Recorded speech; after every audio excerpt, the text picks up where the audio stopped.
ए कहानी संपूर्ण काल्पनिक एथिरे व्यवहार होइतिबा स्थान काल पात्र पुलिस कानूनी प्रक्रिया वैज्ञानिक तथ्य सब काल्पनिक अटे। कार्यक्रम को मनोरंजन धर्मी करने को सृजनात्मक स्वतंत्रता निया जायछि। एथिरे व्यवहार होइतिबा तथ्यर सटीकता की पूर्णता पई रेडियो चॉकलेट दायी नुहे।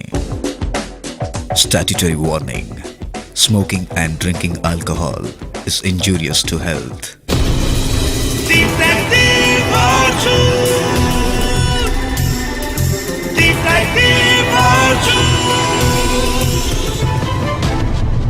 Voice Nishant, story Manas Padhiari, sound packaging Soumitri Srikant Satya. ए कहानी 90 दशक जो समय मोबाइल एवं इंटरनेट प्रसार होई नथिला। डिटेक्टिव अर्जुन।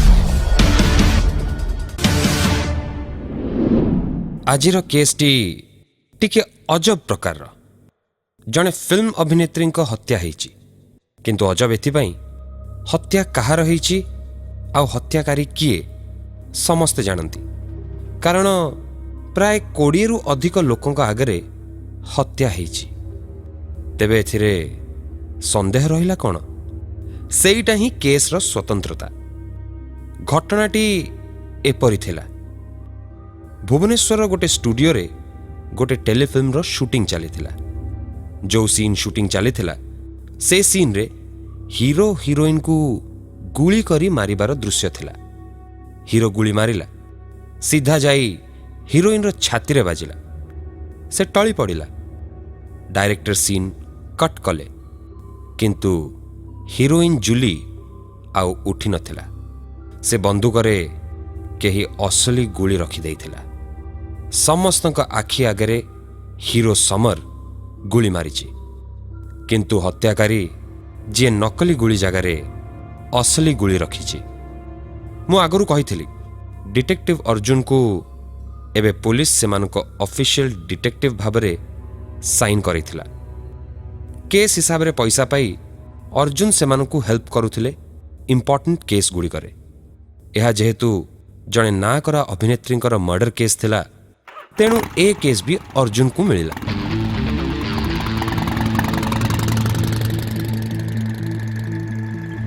मु अर्जुन जाई से स्टूडियो रे पहुंचलु। सेठी आगरू इंस्पेक्टर रंजन थिले। अर्जुन सीधा जाई डायरेक्टर को खोजिले, कारण एमिति भी शूटिंग सेट रे से ही मुख्य। डायरेक्टर विनोद पंडा घटना विषय रे आमको कहिले, जहा मु पूर्वरु कहि सारिछि। हीरो समर निज कैरेक्टर अनुसार जूली को फायर करिथिला। अर्जुन पचारिले, विनोद बाबू से समय रे सेट रे केते जण थिले? 22 जण, 7 जण आर्टिस्ट, मु आ मोर 2 जण असिस्टेंट, बाकी 12 जण कैमेरा आउ लाइट टेक्नीशियन। आमे बहुत समय एमती नकली गुली व्यवहार करिछु, किंतु केबे भी एपरी अघटन घटी नथिला। ताहले एथरक गुली किए किनिथिला आउ भर्ती करिथिला? रवि करिथिला, मोर आउ जण असिस्टेंट। ताकू मु पचारिछि। सबुथर परी सीन पूर्वरु से रिवॉल्वर रे गोटे गुली भर्ती करिथिला।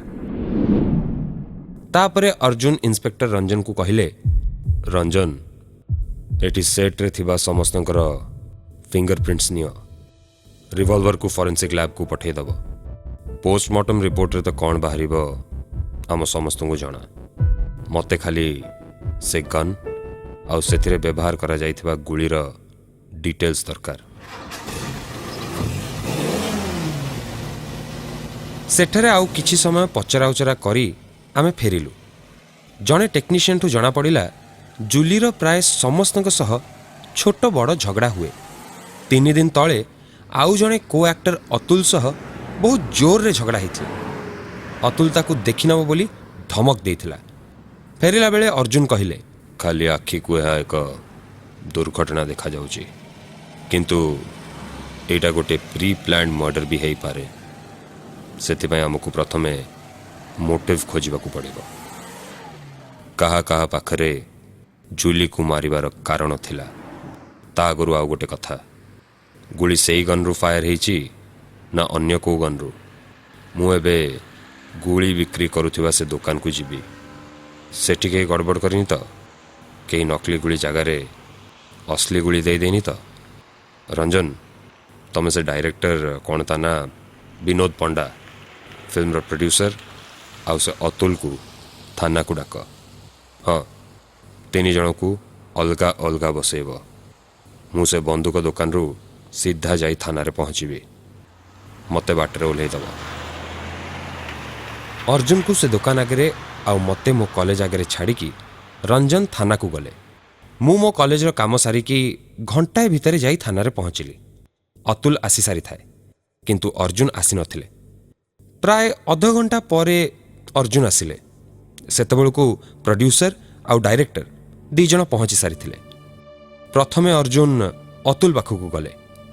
अतुल, तमर जूली सह 3 दिन तले झगड़ा होता, तमें ताकू देखी नब बोली धमक देथिल। से अतुल कांद कांद ही कहला, सेमिति से जूली सह मोर बहुत थर झगड़ा होती यही शूटिंग मैटर को लेकिन। ता सहित मोर किछि भी व्यक्तिगत संपर्क नहीं। एमिति धमक देदबा सहज, किंतु केही कोन सतरे मारिदब ए छोटिया कारण जोगु? ना आज्ञा, मु जूली को मारिनी, सत कहूची। किंतु मु सुनिची गोली फुटिला बेलू तमे शूटिंग जगार नथिल। कौटी थिल? मो गाँरु सांग दिवाकर आसीथिला। मु ताकू देखा करने को गेट पाखक जाइथिली। आपण दरवान को पचारि पारंती। हौ, आमे बुझी नबु। तमे एबे जाई पार। तापरे आमे डायरेक्टर रूम को गलु। अच्छा विनोद बाबू, मु सुनिली अतुल सह जूलीर बहुत जोरे झगड़ा होता। हाँ, यही सब कथा शूटिंग सेट्रे नॉर्मल। एठी विभिन्न वर्गर बहुत जन एकाठी काम करती। इगो जोगु प्राय मझिरे मझिरे एमती झगड़ा सब हुए, किंतु एथिपाई अतुल जूली को मारिदब एटा हजम होनी। मते लगुची यह दुर्घटना। से गुली दुकान रे के भूल रे नकली जगार असली गुली दे देइची। मोर मने पड़िला अर्जुन से दुकान को जाइथिले, किंतु सेठी कौन जानिले आमको कही नाहंती। अर्जुन पचारिले, अच्छा विनोद बाबू, एमिति आउ कहा सह जूलीर गत किछि दिन भितर झगड़ा होइची?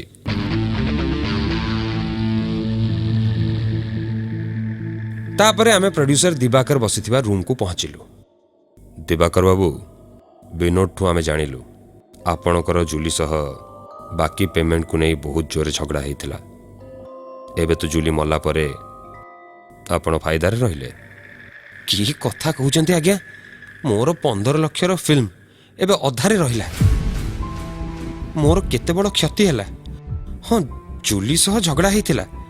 आम फिल्म लाइन रे एमिति बाकी चले, तापई झगड़ा भी हुए, किंतु सेथिपाई केही कहारो मर्डर करि दिएनी। मोहर जूली को 90,000 दबार थिला। मु ताकू कथा देइथिली फिल्म रिलीज हैला परे देई देबी। से राजी भी थिला, किंतु हठात से मते पैसा मागिला। पैसा न देले आउ शूटिंग करिवनी बोली धमक देला। सेथिपाई हमर झगड़ा होइथिला। परे ताकू समस्ते मिसी बुझेइथिलु। तापरे शूटिंग कला। मु जानिनी से डायरेक्टर विनोद मोनारे कौन चुगली करिछि। सेमिति देखिले तारो भी जूली सह अवैध संपर्क थिला। से भी जूली को मारि थाई पारे। एबे अर्जुन का आगे 3 जन सस्पेक्ट थिले। 1 को एक्टर अतुल निज अपमान रो प्रतिशोध नवा पई जूली को मारि थाई पारे।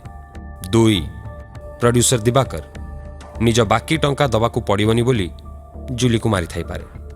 आउ 3 डायरेक्टर विनोद अवैध संपर्क जोगु किछि व्यक्तिगत कारण पई जूली को मारि थाई पारे।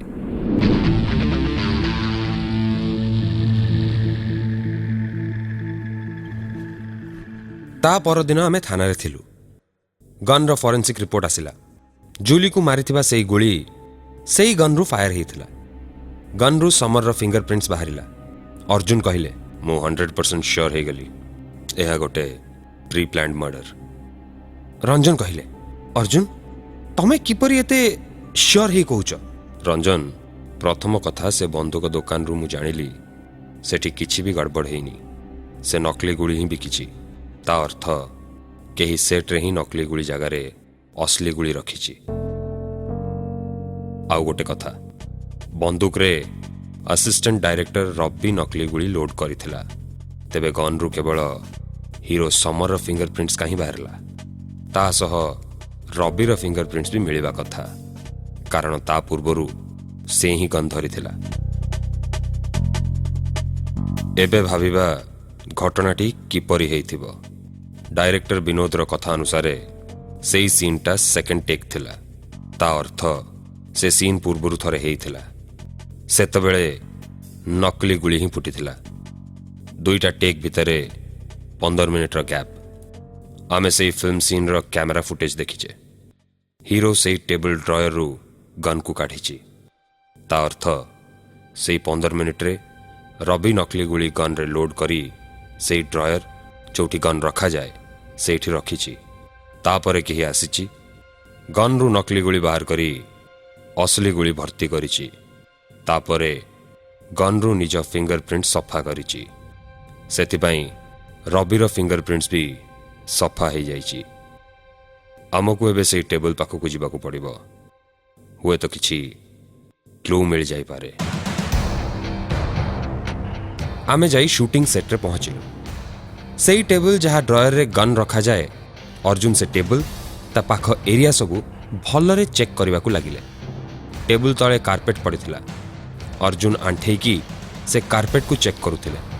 ନିଜ ବ୍ୟାଗ୍ରୁ ଜବକାଚ ବାହାର କରି ଭଲରେ ଦେଖିଲେ। ତାପରେ ଆମକୁ କହିଲେ, ରଞ୍ଜନ, ଅନିଲ, ଏ କାର୍ପେଟ୍କୁ ଭଲରେ ଦେଖ। ଆମେ ଦୁହେଁ ଆଣ୍ଠେଇକି ସେ ଦେଖାଉଥିବା ଜାଗାକୁ ଦେଖିଲୁ। ଅର୍ଜୁନ କହିଲେ, ଏ ଦାଗଟିକୁ ଲକ୍ଷ୍ୟ କର। ଏକ ନିର୍ଦ୍ଦିଷ୍ଟ ବ୍ୟବଧାନରେ ଅଛି। 2ଟା ଦାଗ ମଝିରେ ବ୍ୟବଧାନ 1.5 ଫୁଟ। ଅର୍ଥାତ୍ ଚାଲିଲେ 1.5 ଫୁଟର ବ୍ୟବଧାନ ହେବା ପାଇଁ ଜଣକର ସାଧାରଣତଃ ଉଚ୍ଚତା 5 ଫୁଟ 8 ଇଞ୍ଚ ପାଖାପାଖି ହେବ। ପୁଣି କାର୍ପେଟ୍ ଯୋଗୁଁ ଜୋତାର ଚିହ୍ନ ନଥିଲେ ବି ସେ ଜୋତା କି ଚପଲ ତଳେ କିଛି ଧାତବ ପଦାର୍ଥ ଲାଗିଛି, ଯାହାର ଦାଗ ନିର୍ଦ୍ଦିଷ୍ଟ ବ୍ୟବଧାନରେ ଅଛି। ଆମକୁ ସେଟ୍ର ସବୁ ଜୋତା ପରୀକ୍ଷା କରିବାକୁ ପଡ଼ିବ। ମୋର ଯେତେ ଦୂର ଆଶା, ସେ ଜୋତା କି ଚପଲରେ ଏବେ ବି ସେ ମେଟାଲ ପିସ୍ ଲାଗିକି ଥିବ। ପ୍ରଥମେ ସେଟ୍ରେ ଥିବା ସମସ୍ତଙ୍କର ଜୋତା ଚେକ୍ କରାଗଲା। କାହା ଜୋତାରେ ସେମିତି କିଛି ମେଟାଲ ପିସ୍ ଲାଗିନଥିଲା। ତାପରେ ସୁଟିଂରେ ବ୍ୟବହାର ହେଉଥିବା ଜୋତା ସବୁ ଚେକ୍ କରାଗଲା। 2ଟା ଟ୍ରଙ୍କରେ ପ୍ରାୟ 300ରୁ ଅଧିକ ଜୋତା ଥିଲା। ପ୍ରାୟ 2 ଘଣ୍ଟା ଲାଗିଗଲା ଜୋତା ସବୁ ଚେକ୍ କରିବାକୁ। ଶେଷରେ ସଫଳତା ମିଳିଲା। ଗୋଟେ ଜୋତା ପଛରେ ଗୋଟେ ମେଟାଲ ପିସ୍ ଲାଗିଥିଲା। ଅର୍ଜୁନ ହାତରେ ଗ୍ଲୋଭ୍ସ ପିନ୍ଧି ସେ ମେଟାଲ ପିସ୍କୁ ବାହାର କଲେ। ଆମେ ସମସ୍ତେ ଦେଖିଲୁ, ତାହା ଥିଲା ଗୋଟେ ନକଲି ବୁଲେଟ୍। ଅର୍ଜୁନ କହିଲେ, ସେ ହତ୍ୟାକାରୀ ଯେତେବେଳେ ଗନ୍ରୁ ନକଲି ଗୁଳି କାଢ଼ିଛି, ତରତର ହେଇ ସେ ନକଲି ଗୁଳିଟିକୁ ତଳକୁ ପକାଇ ଦେଇଛି। ପରେ ଆଉ ପାଇନି, କାରଣ ନିଜେ ଅଜାଣତରେ ତାକୁ ଜୋତାରେ ଚାପି ଦେଇଛି। ତା ଜୋତା ସହ ସେ ନକଲି ଗୁଳି ଲାଗିକି ରହିଛି। ଆଉ କାର୍ପେଟ୍ରେ ସେ ଦାଗ ହେଇଛି। ଏବେ ବାହାର କରିବାକୁ ପଡ଼ିବ ସେଦିନ କିଏ ସେ ଜୋତା ପିନ୍ଧିଥିଲା। ତାପରେ ଅର୍ଜୁନ ସେ ଜୋତା ହଳରୁ ଗୋଟେ ଜୋତା ନେଇ ସମସ୍ତଙ୍କୁ ଦେଖେଇଲେ। କିନ୍ତୁ ଏହା ସ୍ୱାଭାବିକ ଥିଲା। କେହି ବି କହିଲେନି ସେ ଜୋତା ପିନ୍ଧିଥିଲେ ବୋଲି। ସେମିତି ସେ ଜୋତା ଟ୍ରଙ୍କର କିଛି ତାଲା ଚାବି ପଡ଼ୁନଥିଲା। କେହି ବି ଗହଳିରେ ସେ ଜୋତା ପିନ୍ଧିକି ପୁଣି ରଖିଦେବା କିଛି ବଡ଼ କାମ ନୁହେଁ। ତାପରେ ଅର୍ଜୁନ ଇନ୍ସପେକ୍ଟର ରଞ୍ଜନକୁ କହିଲେ, ସେଟ୍ରେ ସମସ୍ତଙ୍କ ପାଦରେ ସେ ଜୋତା ପିନ୍ଧେଇ ଚେକ୍ କରିବାକୁ। କାହା ଗୋଡ଼ରେ ସେ ଜୋତା ପରଫେକ୍ଟ ଫିଟ୍ ହେଉଛି। ସେଟ୍ରେ ଥିବା 22 ଜଣ ଜଣେ ଜଣେ ଜୋତା ପିନ୍ଧିଲେ। 2 ଜଣଙ୍କୁ ସେ ଜୋତା ପରଫେକ୍ଟ ହେଲା। ଆଉ ସେ 2 ଜଣ ବି ଏ ହତ୍ୟାର 2 ଜଣ ସସ୍ପେକ୍ଟ, କୋ ଆକ୍ଟର ଅତୁଲ ଆଉ ଡାଇରେକ୍ଟର ବିନୋଦ। ଅର୍ଜୁନ ସେ ଦୁହିଁକୁ ସେଇ ଗୋଟେ ଜୋତାକୁ ଆଉ ଥରେ ଲେସ୍ ବାନ୍ଧି ପିନ୍ଧିବାକୁ କହିଲେ। ଦୁହେଁ ଜୋତା ପିନ୍ଧିଲେ ଓ ଖୋଲିକି ରଖିଲେ। ଅର୍ଜୁନ କହିଲେ, ଇନ୍ସପେକ୍ଟର ରଞ୍ଜନ, ଡାଇରେକ୍ଟର ବିନୋଦ ଜୁଲିର ମର୍ଡର କରିଛନ୍ତି। ତାଙ୍କୁ ଆରେଷ୍ଟ କରନ୍ତୁ। ଆମେ ସମସ୍ତେ କାବାହି ଅନେଇଥିଲୁ। ଅର୍ଜୁନ କହିଲେ, ପୋଷ୍ଟମର୍ଟମ ରିପୋର୍ଟରେ ଜୁଲି 2 ମାସର ପ୍ରେଗନେଣ୍ଟ ଥିବାର ଜଣାପଡ଼ିଛି। ତେଣୁ ମୋର ବିନୋଦ ଉପରେ ସନ୍ଦେହ ଅଧିକ ବଢ଼ିଯାଇଥିଲା। ତାପରେ ମୁଁ ଆଉ ଗୋଟେ କଥା ଶୁଣିବାକୁ ପାଇଥିଲି। ବିନୋଦ ତାଙ୍କ ନେକ୍ସଟ ଫିଲ୍ମରେ ଜୁଲିକୁ ନୁହଁ, ଆଉ ଜଣେ ନୂଆ ହିରୋଇନକୁ ନେଉଛନ୍ତି। ସେଥିପାଇଁ ସେ ବିନୋଦ ଉପରେ ପ୍ରେସର ପକାଉଥିଲା। ତା ପ୍ରେଗନେନ୍ସି କଥା ଆଉଟ୍ କରିଦେବ। ବିନୋଦ ମ୍ୟାରିଡ୍, ଏହା ଆଉଟ୍ ହେଲେ ତାଙ୍କ ପର୍ସନାଲ ଓ ପ୍ରୋଫେସନାଲ ଲାଇଫ୍ ପ୍ରଭାବିତ ହେବ। ତେଣୁ ସେ ଜୁଲିକୁ ରାସ୍ତାରୁ ହଟେଇବାକୁ ଠିକ୍ କଲେ। ପ୍ଲାନ୍ ବି ପରଫେକ୍ଟ ଥିଲା, କିନ୍ତୁ ଜୋତା ଧରେଇ ଦେଲା। ରଞ୍ଜନ କହିଲେ, ଅର୍ଜୁନ, ଜୋତାରୁ କିପରି ଜାଣିଲ ବିନୋଦ ହତ୍ୟାକାରୀ ବୋଲି? ସେମିତି ଅତୁଲକୁ ବି ସେ ଜୋତା ପରଫେକ୍ଟଲି ଫିଟ୍ ହେଉଥିଲା। ରଞ୍ଜନ, ସମସ୍ତଙ୍କର ଜୋତା ପିନ୍ଧିବା ଆଉ ଖୋଲିବାର ଗୋଟେ ଷ୍ଟାଇଲ୍ ଥାଏ, ଆଉ ଲେସ୍ ନଟ୍ ବାନ୍ଧିବାର ବି ଗୋଟେ ଷ୍ଟାଇଲ୍ ଥାଏ। ଅତୁଲ ଯେତେବେଳେ ତା ଜୋତା ଖୋଲିଲା, ଲେସ୍ ଖୋଲିକି ଜୋତାକୁ ବାହାର କଲା, ଏହା ତା ଷ୍ଟାଇଲ୍। କିନ୍ତୁ ବିନୋଦ ପରି କିଛି ଲୋକ ଥାନ୍ତି ଯେଉଁମାନେ ଲେସ୍ ନ ଖୋଲିକି ଜୋତାରୁ ଗୋଡ଼କୁ ବାହାର କରିଦିଅନ୍ତି, ପୁଣି ଥରେ ପିନ୍ଧିଲା ବେଳେ ଲେସ୍ ଖୋଲିକି ପିନ୍ଧନ୍ତି। ଆଉ ବିନୋଦର ନଟ୍ ବାନ୍ଧିବା ଷ୍ଟାଇଲ୍ଟା ବି ଅଲଗା। ଏବେ ଆମ ହାତରେ ଗୋଟେ ପଟ ଜୋତା ଅଛି, ଆର ପଟ ଜୋତାଟା ଦେଖିବ, ଏହି ସେମ୍ ଷ୍ଟାଇଲ୍ର ନଟ୍ ବନ୍ଧା ହେଇଥିବ, ଯାହା ମୁଁ ଦେଖିଛି, ତମେମାନେ ଦେଖିପାର। ଆଉ ଗୋଟେ କଥା, ସେ ନକଲି ଗୁଳିରେ ବିନୋଦର ଫିଙ୍ଗର ପ୍ରିଣ୍ଟସ୍ ନିଶ୍ଚୟ ମିଳିବ, କାରଣ ବନ୍ଧୁକରୁ ସିନା ସେ ଫିଙ୍ଗର ପ୍ରିଣ୍ଟସ୍ ଲିଭାଇ ପାରିଥିଲା, କିନ୍ତୁ ନକଲି ଗୁଳି ହଜିଯାଇଥିବାରୁ ସେଥିରୁ ଫିଙ୍ଗର ପ୍ରିଣ୍ଟସ୍ ଲିଭେଇ ପାରିନଥିବ। ହଁ, ଅର୍ଜୁନଙ୍କ କଥା ସତ ହେଲା, ନକଲି ଗୁଳିରୁ ଫିଙ୍ଗର ପ୍ରିଣ୍ଟସ୍ ମିଳିଲା। ବିନୋଦ ବି ନିଜ ଦୋଷ ମାନିଗଲେ। ସେ କେସ୍ ଏବେ କୋର୍ଟରେ। ଏଥର ମଧ୍ୟ 2 ଦିନ ଭିତରେ ଅର୍ଜୁନ ଜୁଲି ମର୍ଡର କେସ୍କୁ ସମାଧାନ କରିଦେଇଥିଲେ। ତେବେ ଇଏ ଥିଲା ଅର୍ଜୁନଙ୍କର ଆଉ ଗୋଟେ ଚମତ୍କାର କାହାଣୀ। ପୁଣି ଆସିବି ଆର ସପ୍ତାହ ନେଇ ଅର୍ଜୁନଙ୍କର ଆଉ ଗୋଟେ interesting case. Till then, good bye, take care.